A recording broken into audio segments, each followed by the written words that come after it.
Hi friends, I hope you all are doing great. It's me, Nikki here, and yes, I'm alone. Bentley and Albert, they're off playing. They do not want to film today, so I am doing this solo today, but that's okay because we're talking about something that's really important for our pets, pet insurance. And so I want to jump in and dive into this conversation with you, so let's get started.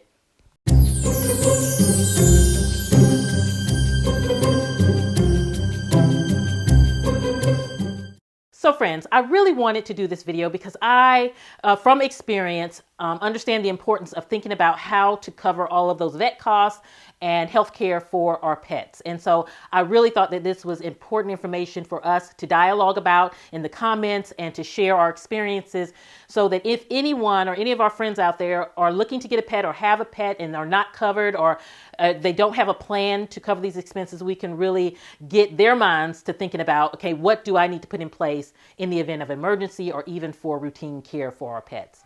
So let's start about what is pet insurance. And pet insurance is basically a policy that you get for your pets to cover their health care needs, whether an emergency, they have those that cover routine care, just all kinds of different situations. Because if you've ever had a big vet bill, you know it usually is unexpected and it is huge. You know, animal care is not cheap. It really is not.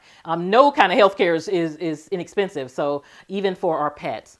I do want to start by sharing a little story, personal story, when it comes to how I really got interested in learning more about pet insurance. You know, when Mike and I got Bentley, we really did not do enough research. We were just excited about getting a pet.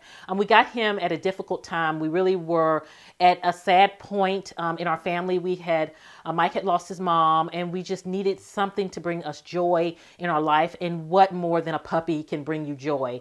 And so, unfortunately, we just did not do a lot of research before because we were so anxious just to get that love from that puppy. And so, with that being said, we got Bentley, which we do not regret. We love him and wouldn't trade him for the world. But 2 or 3 days after we bought him home, he got sick. And we took him to the vet to learn that he had parvo. We had no clue what parvo was. It turned our world upside down once we found out what it was. And they basically told us he has about a 30% chance to survive. It was so upsetting because Mike had just had the huge loss with his mom, and there's no way in the world that I could see having our puppy pass away on him like that. And so we told the doctors, and even no matter what our situation, we would have done everything we could to save Bentley. And so he was in the hospital for 2 weeks, and luckily, God is good. He came home and he recovered, and he's just as healthy as can be now. So we're so thankful for that. One thing we did get from that experience was a $10,000 vet bill, unexpected vet bill. And, you know, we had already spent a lot of money purchasing Bentley, and then we spent a lot of money preparing for Bentley with his kind of toys in home and bed and all of those kind of things you think you get when you get a pet. $10,000 vet bill is not one of those things you think you're going to get. And we were not prepared for that. We just were like, we didn't know that was going to happen. But it did make us, or just kind of made us aware that we need to look into pet insurance. We weren't aware of it, and we learned about it during this process. And so we're with Pet Plan now. We're thinking about switching away from Pet Plan because as I was researching other plans, I found another one that kind of fits our family and our needs. And so that's the thing I want to say about pet insurance. When you go on the journey of researching, you know, look at all the companies, look at everything that's out there to see what fits your situation. Because depending on your pet's age, breed, situation as far as current pre-existing conditions, those things are factors that a lot of these companies use to determine what your premium will be, what they will cover, and all of those things. So you really want to do your research, and you want to talk directly with the companies that you're interested in. I would kind of narrow it down to the top 3 that you're interested in, and then go from there.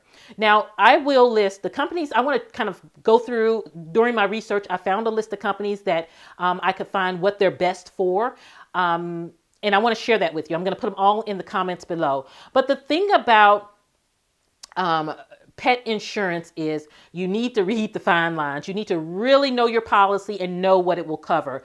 The questions that I immediately think about is, How much do they cover? What do they cover? Do I pay up front or do they pay up front? And then will my premiums increase over time, or, or do they stay the same? All of these questions. Can you get a discount for multiple pets? That's another question to ask. So, get a notebook. And pause this video, by the way. Go get a piece of paper and a pen so that you can write down these things, or in the description box, all of this information that we'll be talking about as far as companies will be listed below. So I will make sure that happens. So I want to share the companies. Again, I am not recommending any of these companies. I'm just basically putting the information out there from my research. But PetAssure was the one that got the best overall rating, and it had a 4-point rating, 4.14, and their premiums start at $11.95 a month, but it depends on your pet. It depends on your pet. So you really need to contact them. They cover dogs, cats, horses, and exotic animals. They're one of the only companies in my research that I found that will cover exotic animals. And there's only another one that I saw that will cover horses also. But again, that's just from my research. I'm sure there are other companies out there. Also, a thing that was appealing about PetAssure is that they have 0 deductible, and they also have no caps on your annual limit. So that's pretty good there. The second one was Pet First, and they're best known for that routine care for your pet. Not that they don't cover other things, but they're best for routine care. They had a good 4-point rating. You do need to contact them to request a quote for your specific pet. They cover dogs and cats, and they have a $250 deductible and a $2,000 to $10,000 annual cap. Now, not Pet First, I just said Pet First, I'm sorry about that. Geico, which I didn't realize but Geico is, I know it for car insurance, but I didn't realize they also had pet insurance, and they are known for their discounts. So they must give good discounts. They have a 4-point rating. Again, you need to contact them to request a quote for your specific pet.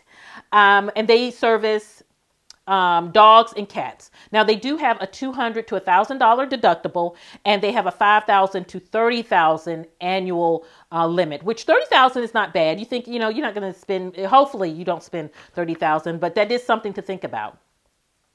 Now, the one that we're thinking about going to is USAA. The reason this is best known for service members, military families. USAA is a bank that a lot of military families use. Their customer service I love their customer service. They're amazing. And I didn't even realize they had pet insurance, but Mike and I are looking into that because that may be a better option for us. I just want to make sure that they cover everything that we needed to cover and that we're comfortable with switching over from pet plan. The next one, and I will say about USAA, they had a 3.9 rating, and then you need to contact them to get your rate, and you have to be a member. So I don't know if they only cater to military or retired military, but they do service dogs and cats, and you just need to be a member to get all the other information. They're not releasing it, they just release it to their members. Now, the next one is Embrace. And it is best known for emergencies. So this could be a good one, just known for emergencies. 3.9 rating. Again, request a quote. They service dogs and cats. And they have a $200 to $3,000 deductible and a $3,000 to $20,000. I'm sorry, I got that wrong.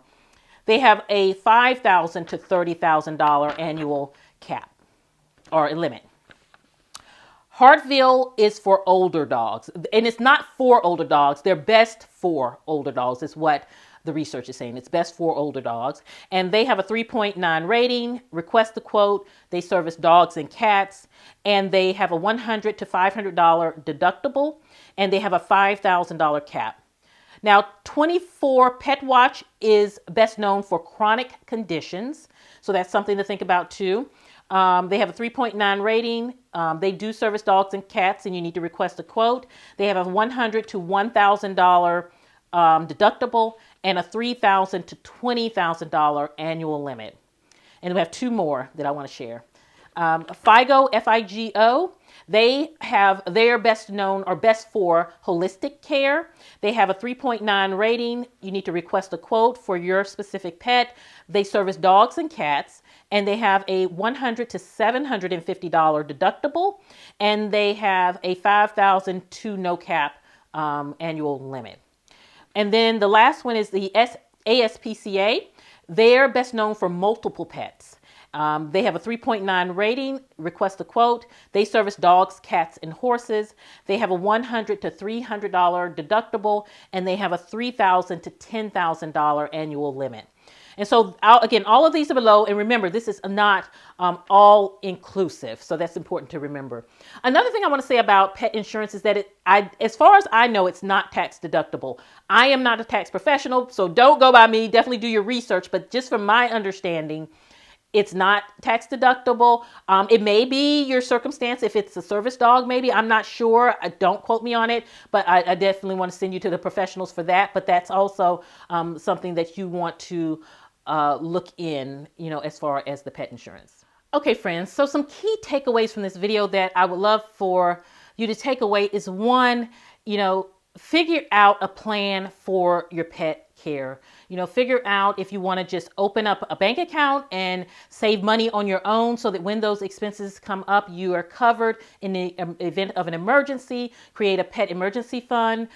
Decide whether you want to investigate pet insurance to cover you in that aspect. When you look at this, look at your budget. And even if you get the pet insurance, there may be a deductible. There may be upfront costs that you have to pay. So you still may want to do both things. You may want to get the pet insurance to reimburse you, and then you may want to have the pet account, and that's what we do, pet account to handle those upfront fees so that you don't have to, you already have the budget for those expenses. So, I, really hope that you and your family will kind of sit down and discuss this, if you have not already done so, on how we're going to handle our pet medical care. I also do want to put out there, when you investigate the pet insurances, think about pet life insurance. I know some of them have policies that will cover, give you life insurance for your pet, so which can cover when it's their time to go, it may cover some burial costs and things like that. So you might want to check into that also.